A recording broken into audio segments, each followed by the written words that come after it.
சொக்கனுக்கு பக்கத்திலே சோடி என்று வந்தவளே நூல் போடவையில் ஒளிஞ்சுக்கிட்டு நினைச்ச தாளம் போடணுமே.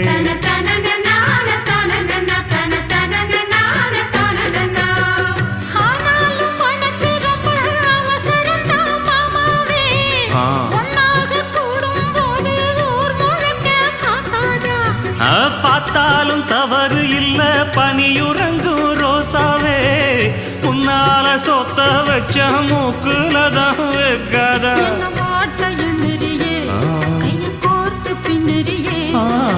பாட்ட பாடி பல விதமாக சேட்ட பண்ணுறியே.